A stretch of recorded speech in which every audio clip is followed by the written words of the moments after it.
Hello बच्चों, स्वागत है आपका अपने YouTube channel Shri Shyam coaching classes में। आशा करते हैं आप अच्छे होंगे और अपनी तैयारी अच्छे से कर रहे होंगे, क्योंकि अब आपके एग्ज़ाम की डेट लगभग तय हो चुकी है कि 14 अप्रैल को आपका एग्ज़ाम होना है। तो आज मैं आप लोगों के सामने मंथन सीरीज़ का एपिसोड 11 लेके आया हूँ, जो कि साइंस से रिलेटेड है। तो आज मैं आपके इस वीडियो में मैं आपको साइंस के कुछ इंपॉर्टेंट क्वेश्चन कराऊंगा, जो आपके एग्जाम में 100% पूछने के चांस हैं। तो चलिए शुरू करते हैं आज का एपिसोड।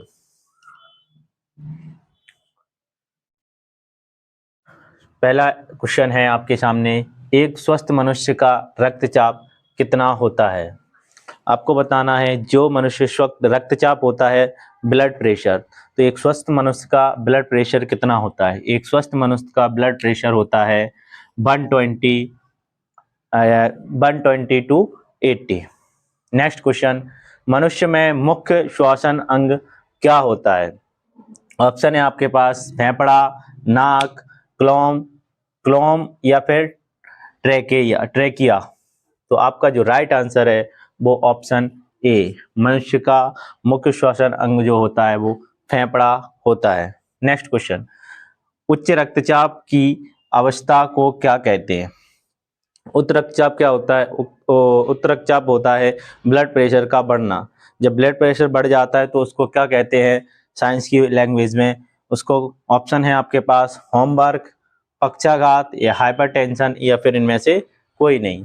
तो आपका जो राइट आंसर है वो ऑप्शन सी सही है। तो उच्च रक्तचाप को कहते हैं हाइपरटेंशन। नेक्स्ट क्वेश्चन, फेफड़ा का आकार क्या होता है? जो हमारे जो फेफड़े होते हैं उनका कैसा आकार होता है, इस क्वेश्चन में आपको यही बताना है। ऑप्शन है आपके पास गोपाल, बेलनाकार या फिर शंक्वाकार। तो आपका जो फेफड़े होते हैं वो कैसे होते हैं? शंक्वाकार के होते हैं। नेक्स्ट क्वेश्चन, जीव विज्ञान के जनक के नाम से जाना जाता है। जीव विज्ञान यानी कि बायोलॉजी के जनक किसे कहा जाता है, आपको बताना है। ऑप्शन है आपके पास लैमार्क, डार्विन, अरस्तु या फिर ट्रेविरिनस। तो आपका जो राइट आंसर है वो ऑप्शन सी सही है। जीव विज्ञान के जनक किसे कहा जाता है? विज्ञान के जनक अरस्तु को बोला जाता है। नेक्स्ट क्वेश्चन, जीवाणुओं की खोज किसने की थी? जीवाणुओं की खोज किसने की थी, आपको इसमें बताना है। ऑप्शन है आपके पास रॉबर्ट हुक, लुवेनहॉक या फिर रॉबर्ट कोच या फिर इनमें से कोई नहीं। तो जीवाणुओं की जो खोज की थी वो लुवेनहुक ने की थी। नेक्स्ट क्वेश्चन, दूध के दही के रूप में जमाने का कारण क्या है? हमारा दूध जो दही के रूप में जमता है उसका जमने का कारण क्या है? कौन से बैक्टीरिया जो है होते हैं जो दूध को दही के रूप में जमाते हैं? ने आपके पास ऑप्शन है लैक्टोबैसिल्स, चार्म, माइक्रोबैक्टीरियम या फिर इनमें से कोई नहीं। तो दो दूध का दही जब जमता है वो किसके कारण होता है? लैक्टोबैसिल्स के कारण। इसमें आपको एक क्वेश्चन और पूछ सकता है कि दूध का दही जमना कौन सा चेंज है? तो दूध का दही जमना केमिकल चेंज है, याद रखना। दूध का दही लिख लो, दूध का दही, दूध का दही होना क्या कहलाता है? होना कौन सा चेंज है? केमिकल चेंज यानी कि रासायनिक परिवर्तन। रासायनिक परिवर्तन।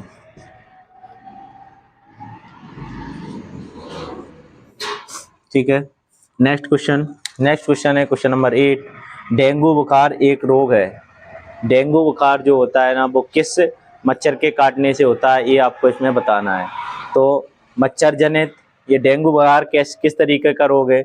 मच्छर जनित रोग है या फिर वायु जनित रोग है या फिर खाद्य जनित रोग है या फिर इनमें से कोई नहीं। तो डेंगू आपको पता है कि डेंगू हमें कब होता है? जब मच्छर काटते हैं। तो डेंगू बुखार कौन सा रोग है? मच्छर जनित रोग है। ऑप्शन ए आपका सही है। नेक्स्ट क्वेश्चन, कौन सा जीव त्वचा से सांस लेता है? इनमें आपको बताना है कि कौन सा जीव त्वचा से सांस लेता है। ऑप्शन है आपके पास सांप, केंचुआ, बंदर या फिर मनुष्य। तो इसका राइट आंसर है ऑप्शन बी। केंचुआ क्या करता है, अपनी त्वचा से सांस लेता है। केंचुए में एक और आपके जीके में क्वेश्चन पूछ सकता है कि किसान का दोस्त किसे कहा जाता है, तो किसान का दोस्त किसे कहा जाता है, केंचुए को किसान का दोस्त कहा जाता है। शुरू करते हैं आज का 10th क्वेश्चन। रक्त में कौन सी धातु पाई जाती है, यानी कि मनुष्य का जो ब्लड है उसमें कौन सी धातु पाई जाती है। ऑप्शन है आपके पास लोहा, घीनो, चांदी या फिर कॉपर। तो मनुष्य के जो रक्त यानी कि ब्लड में जो धातु पाई जाती है वो कौन सी होती है, लोहा, इंग्लिश में आयरन। नेक्स्ट क्वेश्चन, मनुष्य में पाचन क्रिया कहाँ से प्रारंभ होती है। हमारा जो खाना है वो पचना कहाँ से प्रारंभ हो जाता है। ऑप्शन देखते हैं, अमाशय, मुख, मलाशय या फिर पकवाशय। तो आपका जो राइट आंसर है वो बी आपका सही है। मनुष्य का जो खाना है वो मुख से ही पचना प्रारंभ हो जाता है। नेक्स्ट क्वेश्चन, मनुष्य के जीवन काल में कितने दांत दो बार विकसित होते हैं। जो मनुष्य के जो दांत हैं वो कितने दांत जो हैं वो दो बार विकसित होते हैं। ऑप्शन है आपके पास 28, 20, 12 या फिर 4। तो मनुष्य के जो दांत दो बार विकसित होते हैं वो कितने हैं, 20 दांत जो मनुष्य के दो बार विकसित होते हैं। नेक्स्ट क्वेश्चन, मानव शरीर के किस अंग की हड्डी सबसे लंबी होती है। तो मानव शरीर के सबसे लंबी हड्डी कौन सी होती है। ऑप्शन है आपके पास जांग, भुजा, रिब केज या फिर मेरुदंड। तो राइट आंसर है आपका ए, जांग। मनुष्य की जो जांग की हड्डी है वो सबसे लंबी हड्डी होती है। और इस हड्डी का नाम क्या है, इस हड्डी का नाम है फीमर, फीमर हड्डी। ठीक है, यहीं पे ये पूछ सकता है कि सबसे छोटी हड्डी कहाँ पे पाई जाती है। तो सबसे छोटी हड्डी कान में पाई जाती है और उसका नाम क्या है, स्टेपेज। नेक्स्ट क्वेश्चन, मनुष्य की खोपड़ी में कितनी अस्थियां होती हैं। हमारा जो खोपड़ी है उसमें कितनी अस्थियां होती है आपको बताना। ऑप्शन है आपके पास 5, 8, 9, 12। तो आपका जो राइट आंसर है वो बी सही है, यानी कि मनुष्य की जो खोपड़ी में हड्डी अस्थियां होती हैं वो 8 अस्थियां होती है। एक बार आप इन क्वेश्चनों को देख लें और हाँ, इन क्वेश्चनों को अपनी कॉपी में नोट डाउन कर लें और बार बार इनका रिवीजन करें, क्योंकि इस टाइप के ही क्वेश्चन हो सकता है यही क्वेश्चन आपके एग्जाम में पूछे जाए। तो अगर वीडियो पसंद आए तो इस वीडियो को लाइक करें और अपने दोस्तों को शेयर भी करें। शेयर करने के साथ साथ चैनल को सब्सक्राइब कर लें, बेल आइकन को भी दबा लें। Thanks for watching.